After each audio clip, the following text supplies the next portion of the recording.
सवाई भोज की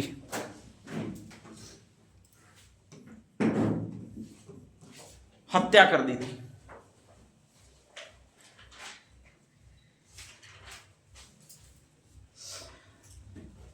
कहानी कुछ यूं शुरू होती है कि आपके ये देव नारायण जी लोक देवता, अभी तक उनका जन्म नहीं हुआ। उनके पापा का नाम है वो उधर वाला, कौन सा भाई आपके? सवाई भोज। ठीक है, ध्यान रख लीजिएगा। इधर वाला है वो उनके आसपास, मतलब काका चचेरा काका वगैरह का नाम है, जिसका एक नाम है। नाम क्या भी आपके?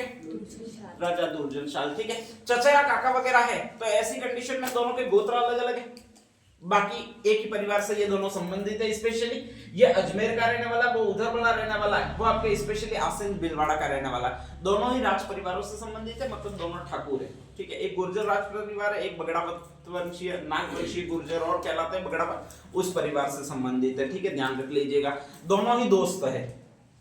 ठीक है, यहां तक कोई भी प्रॉब्लम नहीं है, ध्यान रख लीजिएगा। ठीक है, ये शादीशुदा है। स्पेशली कौन से आपके? सवाई भोज। मालवा की एक रानी है, उससे विवाह किया है स्पेशली। ठीक है, ध्यान रख लीजिएगा। और मालवा की रानी का नाम है सेडू खटानी। क्या नाम है? सेडू खटानी। ध्यान रखिएगा। ठीक है, चिढ़ ज्यादा जाती होगी, अपन को क्या पता क्यों नाम रखा, तो सेडू खटानी उसका नाम है। मालवा में इन्होंने विवाह किया, ध्यान रख लीजिएगा। तो यहां तक इनकी लाइफ पूरी सेट है। बेचारा कुआरा बोलिए है, कौन है भाई आपके? राजा दुर्जनशाल। ठीक है, ध्यान रख लीजिएगा। दोनों साथ साथ में कॉलेज में पढ़ रहे हैं, तब इन्हीं के साथ एक लड़की भी पढ़ रही है, और उसका नाम ये है। नाम कौन सा भाई आपके? जयमती। और ये जो शासक है वो मंडोर की है, स्पेशली मंडोर का मतलब जोधपुर की है। जोधपुर में एक इंद्रदेव सामंत है, उसकी बेटी है। ठीक है, ध्यान रख लीजिएगा।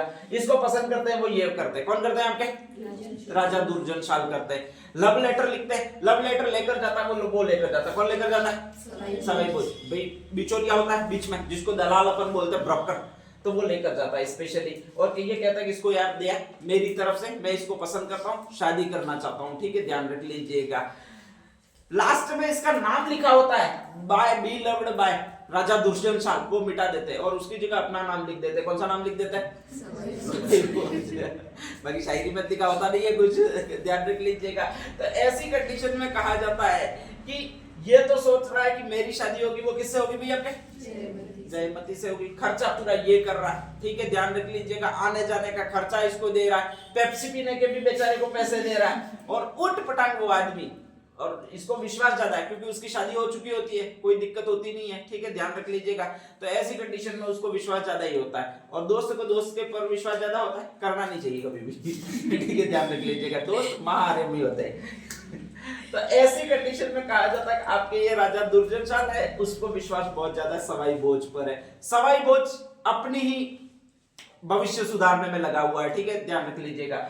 और कहा जाता है एक दिन इसी तरह छुपके शादी कर लेता है। वो किससे शादी कर लेता है भाई आपके? जयमती से शादी कर लेता है। ठीक है, ये राह देखता हुआ ही रह जाता है। कई 4-6 महीने बाद पता चलता है कि साला मैं तो जितना रिचार्ज करवा रहा हूं, ये वापस रिचार्ज के पैसे भी मांगता है, तू करवा यो करके। ठीक है, ध्यान रख लीजिएगा। सारा कुछ करवा रहा हूं, वो तो व्यर्थ जा रहा है। और उसने शादी कर लिया, वो किस आदमी ने कर लिया आपके? सवाई भोज ने कर लिए। सबसे ज्यादा दुखी होता है वो यही होता है। कौन होता है भाई आपके? राजा दुर्जनशाल। ठीक है, कहता है तू दोस्त था, दोस्त की पीठ में छुरा गोपा। ठीक है, और कहा जाता है कि इस तरह से बदला लेने की ठान लेता है। और बदला लेने की ठान लेता है तो ऑप्शन होता है, अभी तक ये कहता है कि मैं कुछ नहीं जानता हूँ, लेकिन पूरे वंश को ही खत्म करने की नियत रखता है। ठीक है, एक दिन गलती से इसको अपने परिवार में बुला लेता है। ध्यान रख लीजिएगा।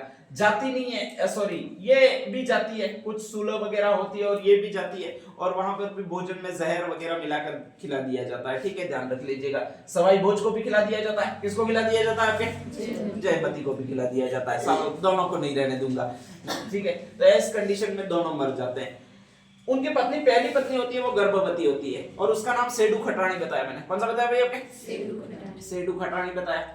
तो पता चलता है वो गई नहीं होती है एक्चुअल में, फुल टाइम पीरियड चल रहा होता है ऐसी कंडीशन में। तो कहा जाता है कि उसको पता चलता है कि वहां पर ऐसा ऐसा हुआ है, राजा दुर्जनशाल जो था उसे कसम खाई थी सबका विनाश कर दूंगा। और कहा जाता है कि सवाई भोज, जयमती वगैरह सारे वहां पर मारे गए, कोई भी जिंदा नहीं बचा है। और बस अब तुम एक जिंदा बची हो, और वो तो पहले से ही कसम खाकर बैठा है कि मैं इसके पूरे वंश या खानदान को ही खत्म कर दूंगा। तो ऐसी कंडीशन में हो सकता है कि तुमको पर भी वो आक्रमण वगैरह करवा दे। अब तुम्हारे परिवार में कोई रहा तो है नहीं है पुरुष, तो इसलिए तुम चली जाओ। कहां पर चली जाओ? पीहर। पीहर कहां पर है? मालवा, ठीक है। तो मालवा चली जाओ, शायद तुम बच जाओ। सारे लोग यही सलाह देते हैं और सारे गांव के लोग होते हैं वो वहां पर उसको छोड़ आते हैं, मालवा में छोड़ आते हैं। मालवा में कहा जाता है कि इनका जन्म होता है और इनके जन्म का जो नाम होता है वो घर का वापस उदय यही रखेगा, यूं करके पूरा परिवार खत्म हो चुका होता है तो इनका नाम रख दिया जाता है। क्या रख दिया जाता है भैया आपके? उदय सिंह, ठीक है, ध्यान रख लीजिएगा। अब कोई शासन वगैरह भी नहीं है। अब जब शासन वगैरह नहीं है तो ऐसी कंडीशन में इन्हें काम करने जाना पड़ता है और काम करने जाना पड़ता है वो आपके एक धार का शासक होता है, मालवा स्पेशली मध्य प्रदेश में, वहां पर एक जगह पड़ती है, धार जिला पड़ता है। ये बीएसटीसी वाले जितने भी सेंटर लेते हैं या तो धार मध्य प्रदेश लेते हैं या फिर आपके एक दो और रतलाम लेते हैं, ऐसे एक दो सेंटर लेते हैं, ठीक है। तो अपने जस्ट बांसवाड़ा के पास में ही धार है, ध्यान रख लीजिएगा। तो वहां का एक राजा होता है जिसका ये नाम होता है, नाम कौन सा होता है भैया आपके? जय सिंह। और जय सिंह की बेटी होती है, उसका नाम होता है पीपल दे। कौन सी बेटी होती है? पीपल दे, ठीक है। तो पीपल दे के नौकर के रूप में नियुक्त हो जाता है वो आपका यही आदमी नियुक्त हो जाता है। कौन आदमी है? उदय सिंह, ठीक है, ध्यान रख लीजिएगा। ये जय सिंह की बेटी होती है पीपल दे। अब राजकुमारी होती है, ध्यान रखिएगा, राजकुमारी रोटी खाएगी नहीं, पैसे बहुत जबरदस्त मिल रहे हैं, ठीक है, ध्यान रख लीजिएगा। तो ऐसी कंडीशन में कुरकुरे फुरकुरे ऐसे खाती रहती है, सारा पेट खराब कर देती है, रोज की बीमार पड़ जाती है, वो यही बीमार पड़ जाती है। कौन बीमार पड़ जाती है? People they. किसकी बेटी है?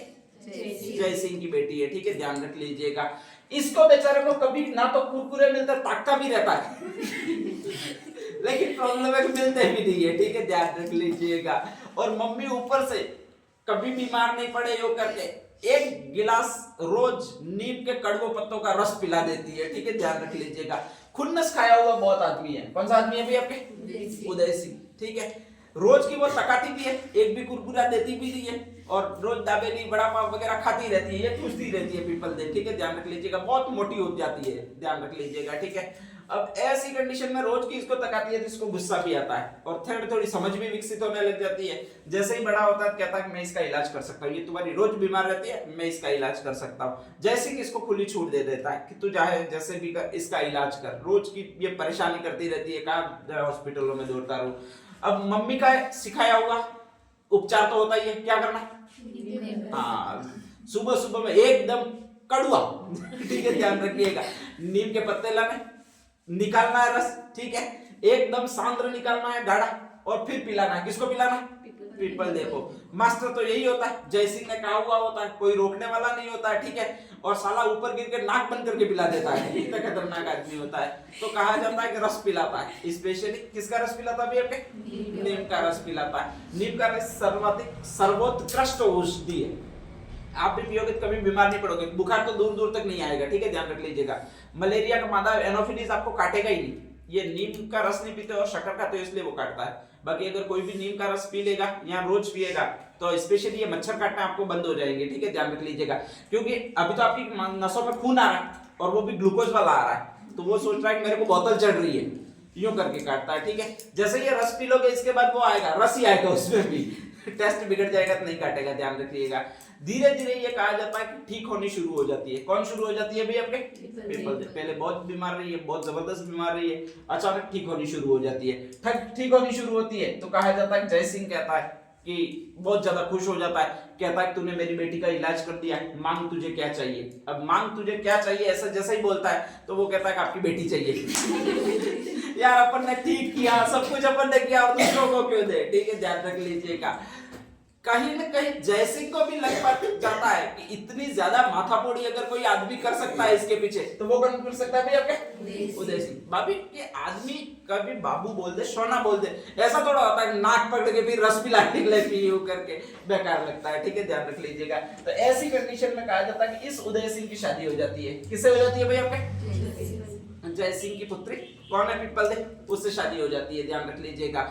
जैसे ही शादी होती है ये बात फैल जाती है कि अगर कोई आदमी है जो इलाज करना जानता है तो वो यही है, औषधियों के माध्यम से इलाज करता है। तो इसीलिए इसको कहा जाता है एक शास्त्र का ज्ञाता। कौन से शास्त्र का ज्ञाता कहा जाएगा? औषधि शास्त्र का ज्ञाता, ठीक है, ध्यान रख लीजिएगा। आपके औषधियों में दो प्रकार की दवाइयां होती है, एक तो एलोपैथिक है, ठीक है, ध्यान रख लीजिएगा। एक दूसरी कौन सी होती है?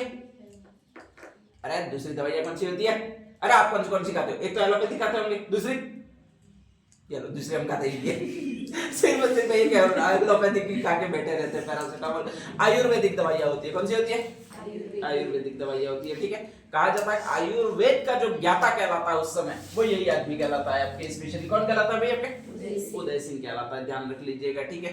कहा जाता है कि आयुर्वेद के ज्ञाता के रूप में फेमस हो जाता है। जैसे ही आयुर्वेद के ज्ञाता के रूप में फेमस हो जाता है तो आपके स्पेशली बहुत अच्छे लोग वगैरह आते हैं, बहुत अच्छे लोग ज्यादा आने लग जाते हैं, तो अपने बाप के घर पे वापस आ जाता है। पिताजी का घर कहां पर है, आसिंद भीलवाड़ा। तुम सोचने क्या लग जाते हो इतने कि कहां पर होगा आयोग के ठीक है। अरे इसके पिताजी का ही, अपने पिताजी का मतलब इनके पिताजी का ही पूछ रहा हूँ मैं, ध्यान रख लीजिएगा, जो पढ़ाते हैं वही पूछता हूँ। अपने पिताजी का मतलब मेरे पिताजी का घर नहीं बनाना, ठीक है। तो कहा जाता है कि वहां पर आसिंद भीलवाड़ा में आकर वो रहने लग जाता है। अच्छा सा आयुर्वेद का हॉस्पिटल खेलता है, लोगों की बहुत ज्यादा भीड़ आने लगती है। जब लोगों की बहुत ज्यादा भीड़ आने लगती है तो कहा जाता है उनको ब्रांच भी खोलनी पड़ेगी, तो ये 4 ब्रांच खोल देते हैं। कितने ब्रांच खोल देते हैं, 4। एक तो है देवधाम जोधपुरिया, ठीक है, ध्यान रख लीजिएगा। 2 है देवमाली नाम से, ठीक है, और एक है देव डुंगरी के नाम से। तो टोटल ब्रांच कितनी होगी आपके, 4 ब्रांच हो जाती है, ठीक है। तो इस तरह से आपके अगर राजस्थान का मैं नक्शा बना दूं तो आपके 4 ब्रांच इनके द्वारा खोली जाती है। स्पेशली यहाँ पर है वो आपका एक शब्द कहलाता है और वो ये है देवधाम। इसके आगे जो शब्द लगता है वो ये है, नाम कौन सा भी आपके, जोधपुरिया, ठीक है, ध्यान रख लीजिएगा। स्पेशली ये है वो इस जगह पर है, कौन सी जगह पर है भाई आपके, टोंक में, ध्यान रख लीजिएगा, ठीक है। दूसरा है वो आपके एक और शब्द है जिसको कहा जाता है देव डुंगरी, और ये डुंगरी शब्द आए, डुंगला शब्द आए। डुंगला तो क्रांति में आया था, ठीक है, ध्यान रख लीजिएगा। डुंगला कहां पर था, जहां पर नीमच के भागे हुए क्रांतिकारियों ने शरण ली थी 40 अंग्रेजों ने, चित्तौड़। तो डुंगला है या फिर डुंगरी है, दोनों एक ही जगह पर है। देव डुंगरी भी होगी, वो कहां पर होगी आपके, चित्तौड़ में होगी। तो देवधाम जोधपुरिया वो जोधपुर है, देव डुंगरी है वो चित्तौड़ में। 2 और जगह है जहां पर देवमाली कहते हैं, ठीक है, ध्यान रख लीजिएगा। और देवमाली में एक जगह है वो तो आपकी स्पेशली कहलाती है ब्यावर में। एक और देवमाली है वो अपनी खुद पिताजी की जगह है, उसको कहा जाता है आसिंद भीलवाड़ा में, ठीक है। तो वो टोटल 4 हॉस्पिटल खोलते हैं। कितना हॉस्पिटल खोलते हैं, 4 ब्रांच खोलते हैं। स्पेशली देवधाम जोधपुरिया में, देवमाली ब्यावर में, देवमाली आसिंद भीलवाड़ा में और देव डुंगरी।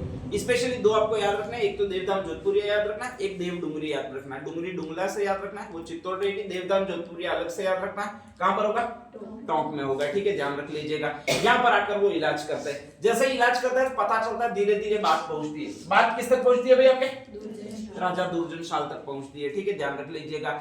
आयुर्वेदिक इलाज करते हैं इसलिए ऐसी चीजें इनके पास मिलती है, ठीक है, कि किसी का पेट अगर में खाना पच नहीं रहा है, ईंट बांध दो भिगो के, ठीक है, ध्यान रख लीजिएगा। तापमान सोख लेगी, जो बुरी चीजें हैं वो सोख लेगी, इस तरह से इलाज करते रहते हैं, ध्यान रख लीजिएगा। कहा जाता है जैसे ही राजा दुर्जनशाल को पता लगता है कि इसका पुत्र जीवित है तो वो वापस इन पर आक्रमण करने के लिए आता है। हॉस्पिटल में होते हैं और कुछ होता नहीं है, लेकिन ऐसे ही इलाज करते हैं तो वहां पर एक ईंट पड़ी हुई होती है, ध्यान रख लीजिएगा, ठीक है। और कहा जाता है जैसे ही वो अटैक करता है, इलाज करवाने के बहाने आता है तो ये ईंट मार देते हैं, और इसीलिए कहा जाता है इनको एक शाम स्पेशली। और वो जो कहा जाएगा वो कौन सा शाम कहा जाएगा भाई आपके, ईंटों का शाम कहा जाएगा, ठीक है, ध्यान रख लीजिएगा। तो इसीलिए इनको जो कहा जाता है वो बाद में ईंटों का शाम भी कहा जाता है, ईंटों का देवता भी कहा जाता है, ठीक है। कालांतर में कहा जाता है कि इनका जन्म हुआ था जिस पर हुआ था, पहले औषधि शास्त्र के ज्ञाता है, पहली बार लोगों को ठीक कर रहे हैं तो लोगों की भीड़ आने लगती है, लोगों की भीड़ आने लगती है और ये मरते हैं, तो इसके बाद में ये लोक देवता के रूप में फेमस हो जाते हैं, ठीक है, ध्यान रख लीजिएगा। और इनका जो मेला पड़ता है वो देव सप्तमी को पड़ता है। अब जैसे देव सप्तमी बोलूंगा तो दैट निकाल ही दोगे। स्पेशली मंथ कौन सा होगा आपके, भाद्रपद। पक्ष कौन सा होगा आपके, शुक्ल। और डेट कौन सी होगी आपके, सप्तमी। जहां पर इनका जन्म हुआ था वहीं पर मेला पड़ता है। इनका जन्म कहां पर हुआ है, आसिंद भीलवाड़ा में ही हुआ है, ठीक है, ध्यान रख लीजिएगा। तो ये पूरी कहानी है वो आपके इन्हीं की मिलेगी। किसकी मिलेगी भाई आपके, देवनारायण जी की मिलेगी। जैसे इनकी गाथा बहुत ज्यादा चलती है। अब इनके औषधि शास्त्र के जितने भी आविष्कार होते हैं वो इनकी गाथा में लिखने पड़ते हैं, ठीक है। जैसे जैसे लिखने पड़ते हैं तो इतनी सारी अपने जड़ी बूटियां होती है उनको लिखते लिखते बहुत देर हो जाती है, ध्यान रखिएगा। तो ऐसी कंडीशन में पहले क्या था कि कोई भी किताब लिखनी है फड़ बची जाती थी, फड़ बनाई जाती थी। फड़ का मतलब गोल कागज होता था, पूरा कागज होता था, वो एक लट्ठे पर लपेटा जाता था, ठीक है, ध्यान रख लीजिएगा, और उसको लिख कर लपेटा जाता था। जैसे ही वो फड़ पड़नी है तो उस लट्ठे को खोलते जाओ, स्पेशली मतलब घुमाते जाओ, कागज खुलता रहेगा। जैसे ही वो कागज खुलता रहे वैसे वैसे 2 जने पकड़ेंगे और दूर ले जाएंगे। कागज नहीं हो तो आपके स्पेशली कपड़ा होता था, और कपड़े पर जो जो भी लिखा हुआ है वो एक भोपा या एक बोपिन होगी, वो पढ़ती रहेगी, यही कहलाता है, वो फड़ कहलाता है। इनकी फड़ है स्पेशली, और वो कहलाती है देवनारायण जी की फड़, ध्यान रख लीजिएगा। और ये देवनारायण जी की फड़ है, उसमें पूरा औषधि शास्त्र का लिखा हुआ है। भारत में जितनी भी जड़ी बूटियां हैं स्पेशली वो लिखी हुई है, वो सारी इसी फड़ में मिलती है। किसकी फड़ में मिलती है? अगर किसी को आयुर्वेद का बेस्ट डॉक्टर बनना है तो उसको यही फड़ पढ़नी चाहिए। कौन सी फड़ पढ़नी चाहिए भाई? आपके देवनारायण जी की फड़ पढ़नी चाहिए, ठीक है, ध्यान रख लीजिएगा। अब देखो, किसी की जीवन कथा अगर लिखी जाती है तो वो आपके गद्य में लिखी नहीं जाएगी, बल्कि किस में लिखी जाएगी? पद्य में, कविता के रूप में लिखी जाएगी।